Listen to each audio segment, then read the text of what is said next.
बिस्मिल्लाहिर्रहमानिर्रहीम अस्सलाम वालेकुम। कैसे मेरे सब बहन भैया, अल्लाह पाक मेरे सारे बहन भैया खुश रखे, शादो आबाद रखे, हर दुख तकलीफ तो दूर रखे। इसे दोनों की सही की वीडियो शुरू करते हैं। वीडियो शुरू करने तो पहले एक छोटी जी रिक्वेस्ट है कि जो मेरे बहन भैया ने हाले तक रजी फैमिली भी लोग चैनल को सब्सक्राइब नहीं किया तो प्लीज़ सब्सक्राइब कर लें और जो बेल के बटन प्रेस कर लें ताकि हमारी हर न्यू आने वाली वीडियो का नोटिफिकेशन मेरे बहन भैया के घर बर वक्त पहुँचता रहे।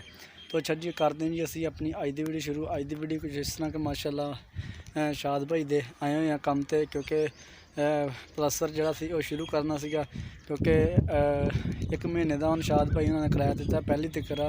पहली तो बाद अल्लाह खैर करे जिन्ना काम घर का कंप्लीट हो गया तो एक महीने के अल्लाह खैर करे कंप्लीट करांगे। उस तो बाद अपने घर के शाद भाई उन्हें जिन्ना हो गया रैश कर लैनगे।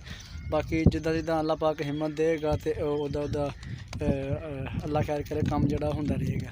तो बाकी जी माशाअल्लाह सुबह दे आए हैं, तराइयाँ करते पे हैं और कुछ बहन भैया के कमेंट्स आ रहे थे कि अदनान भाई बेटी किस तरह। तो माशाअल्लाह माशाअल्लाह शुक्र अल्हम्दुलिल्लाह कि अल्लाह दा लख दे करोड़ बारी शुक्र आ कि बेटी माशाअल्लाह बिल्कुल ठीक आ।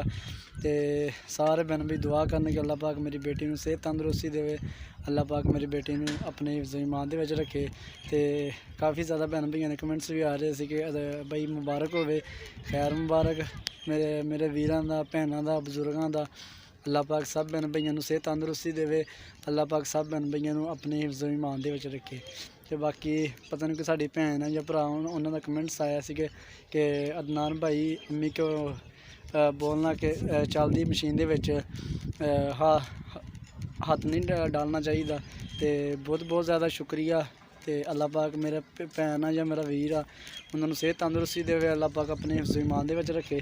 तो इंशाअल्लाह ज़रूर अम्मी नूं कहांगे कि अम्मी जी चलती मशीन दे विच हत्थ ना पाया करो, क्योंकि साडे बहन भाई कमेंट्स कर रहे थे कि चलती मशीन दे विच हत्थ पाउण नाल मशीन शार्ट हो सकती या करंट भी पै सकदा। तो बहुत बहुत ज़्यादा शुक्रिया मेरे वीरां दा, मेरिया भैनां दा, बजुर्गां दा। अल्लाह पाक मेरे सब बहन भैया सेहत तंदुरुस्ती देवे, अल्लाह पाक सब बहन भैया अपने हिफ्ज़ो ईमान दे विच रखे। बाकी माशाअल्लाह माशाअल्लाह शाद भाई का काम जड़ा असी शुरू किया होया वा। तो ये अल्लाह खैर करे असी करते पे हैं। तो इंशाअल्लाह अल्लाह के हुक्म नाल जिन्नी देर एक महीने का किराया दिता वा तो उन्नी देर जिन्ना काम हो गया अल्लाह पाक के हुक्म नाल जिन्नी स्पीड वजी साढ़े कोलों असी इंशाअल्लाह स्पीड मार के प्लस्तर जड़ा कंप्लीट करांगे। बाकी अल्लाह खैर करे अरसलान भाई भी अज आ रहे हैं। तो बाकी सुबह दियाँ तराइयाँ ला रहे हैं। बाकी नाल जो भी सीन होंगे इंशाअल्लाह अपने बहन भैया शेयर करते हैं। सारे बहन भैया की रिक्वेस्ट आ कि वीडियो पूरी वॉच करना। ओके जी माशाअल्लाह माशाअल्लाह तराइयाँ सुबह दियाँ शुरू कीतियां हुई, अल्लाह खैर करे। कुछ तराइयाँ 4 इंची के दीवारा से जड़ियाँ वो माशाअल्लाह फुल तर हो चुकियाँ और जी 9 इंची दी दीवारां वा बार वारां दी दीवारां वो थोड़ियां तर करनियाँ मुश्किल आ, क्योंकि उन्होंने बाहरों धुप्प पैंदी है। दूसरा 9 दी दीवारां तो वो थोड़ियां 9 दी थोड़ियां मुश्किल होनियां। अज तक जी 9 दी दीवारां होंदे खुशक आ, 4 इंची दी तारां दीवारां जड़ियां माशाअल्लाह फुल तराई हो चुकी है इन्हां दी। बाकी पैप के अगे नोजल लैके लाई आ, क्योंकि अगे पैप के अगे हत्थ रख के फिर हाथ दर्द करन लग जाता, क्योंकि पैप इत्थे फिर काफ़ी देर चलना होंदा। तो इस करके फिर शाद भाई ने कहा कि निप्पल लैके दित्ती है। तो इन्दा यह पिछों एक जगह तो पैप नूं फड़ लेना वा तो तराई जी माशाअल्लाह आपे जी लगती जाती है। तो बाकी माशाअल्लाह माशाअल्लाह टीवी लान और किचन आ जड़ा वो तकरीबन साडा जड़ा तराई वालों कंप्लीट हो चला वा। होर थोड़ी देर तराई लावांगे तो यह अल्लाह खैर करे कंप्लीट हो जाएगा। बाकी बैठक वाली दीवार आ जी इधर वाली दीवार बैठक की ये साड़ी तर हो चुकी है। उस बाद बाकी दीवारां जड़ियां ये अल्लाह खैर करे बाद में करांगे, क्योंकि सब तो पहला पिछों इधरों काम शुरू होएगा। तो इस करके फिर इधरों असीं तराइयां जड़ियां शुरू कीतियां अल्लाह खैर करे।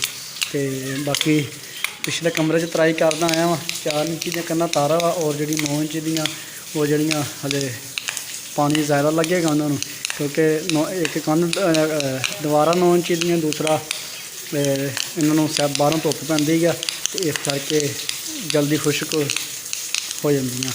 तो बाकी अल्लाह खैर करे अरसलान भाई आएगा शायद शाम तक या सुबह पहुँच जाए अरसलान भाई। बाकी साडी आ जगह कच्ची करने वाली किचन वाली जगह और पौड़ी वाली जगह कच्ची करने वाली है। पर बाहर फ्रंट वाला वाशरूम कच्चा करने वाला और दूसरा अंदर वाला वाशरूम रहा वेंटीलेशन कच्चा करने वाली रही है। ये बाकी अल्लाह खैर करे अरसान भाई आएगा सब तो पहला असीं ये काम करांगे, उस तो बाद करांगे दूसरा प्लस्तर जिहड़ा अल्लाह खैर करे वो असीं जिन्नी जल्दी हो सके अल्लाह दे हुक्म नाल असीं प्लस्तर जिहड़ा कंप्लीट करांगे। बाकी नाल नाल जो भी सीन होणगे अपने भैन भाइयों नूं शेयर करदे हां। बाकी जी माशाअल्लाह माशाअल्लाह तराइयां जिहड़ियां साडियां सीगियां वो तकरीबन लागे लग चुकियां।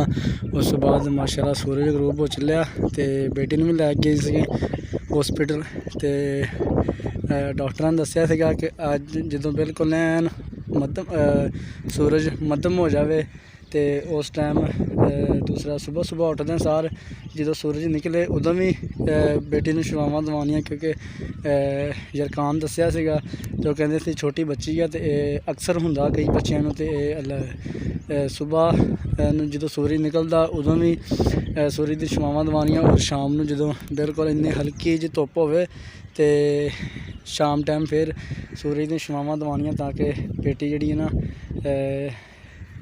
यरकान जिहड़ा वो ख़त्म हो जाएगा। बाकी माशाअल्लाह माशाअल्लाह शुक्र अल्हम्दुलिल्लाह के तराइयां साडियां जिहड़ियां कंप्लीट हो चुकियां। शाम दा टाइम हो चला वा हुण चले आ घर ते क्योंकि सुबह सुबह जदों मैं उठदा वां ते सुबह सुबह उठदे सार सब तो पहला मेरी ड्यूटी है कि माशाअल्लाह अल्लाह पाक ने धी दित्ती आ, अल्लाह पाक ने घर दे विच पहली रहमत दित्ती आ ते मैं जदों सुबह सुबह उठदा वां सब तो पहला उठ के ते बेटी नूं सूरज दी छुआवां दवाना। उस तो बाद शाम नूं जदों जाना वा घर क्योंकि विहड़े दे विच फिर शाम टाइम धुप्प दूसरा करना पैंदा वा बाहर बाज़ार दे विच खलो के खाली प्लाट च खलो के फिर मैं सूरज दी छुआवां जिहड़ियां शाम नूं भी बेटी नूं दवाना। बाकी बहुत बहुत ज़्यादा शुक्रिया साडे जिन्नी भी तमाम यूट्यूब फैमिली अल्लाह पाक सब भैन भाइयों नूं सेहत तंदुरुस्ती देवे, अल्लाह पाक सब भैन भाइयों नूं अपने हिफ्ज़ ईमान दे विच रखे। बाकी माशाअल्लाह माशाअल्लाह शाद भाई हुणे छत दे उपर सौंदे आ, मंजियां सी जड़ियां माशाअल्लाह बच्चों ने सारियां विछालियां वा 1 2 3 4 और एक मंजी एक पता नहीं 2 मंजियां थल्ले पईयां वो भी अल्लाह खैर करे शाम नूं उपर ले आउणगे। ते बाकी माशाअल्लाह माशाअल्लाह बड़े सुकून दी नींद जिहड़ी इत्थे ना छत दे उपर आंदी है। ते बाकी अल्लाह खैर करे अरसलान भाई आंदा वा प्लस्तर जिहड़ा वा वो अल्लाह खैर करे शुरू करदे हैं सुबह नूं। फिलहाल जिहड़ा कम्म आ वाशरूम कच्चे करांगे ते किचन पौड़ी वाली जगह दूसरा कच्चा करने वाली, उस तो बाद रहिंदी साडी वेंटीलेशन ये अल्लाह खैर करे सारा कच्चा करांगे। कच्चा करन तो बाद कल तराइयां शुरू करांगे जिहड़ियां रह जाणगियां वो अल्लाह खैर करे सुबह नूं फिर तराइयां करांगे ते अल्लाह खैर करे प्लस्तर कंप्लीट हो जाए ते बच्चे नूं लैके शाद भाई अपने घर आ सके। ते बड़ी खुशी का दिन होएगा वो कि जिस दिन शाद भाई माशाअल्लाह अपने घर आएंगे, क्योंकि अपने घर वर्गी रीस नहीं हैगी, कक्खां दी कुल्ली भी होवे ते उंदा भी बंदे नूं मान हुंदा। बाकी जी ऐसी साडी अज दी वीडियो, अगर भैन भाइयों ने वीडियो अच्छी लगी लाइक और शेयर जरूर करियो और कमेंट में सानूं जरूर दस्सियो कि साडी वीडियो कैसी लगी। मिलांगे एक नैक्सट वीडियो के नाल, तब तक के लिए दीजिए इजाज़त। अपना ख्याल रखना, दुआ में याद रखना। अल्लाह सोने दे हवाले, अल्लाह हाफिज़।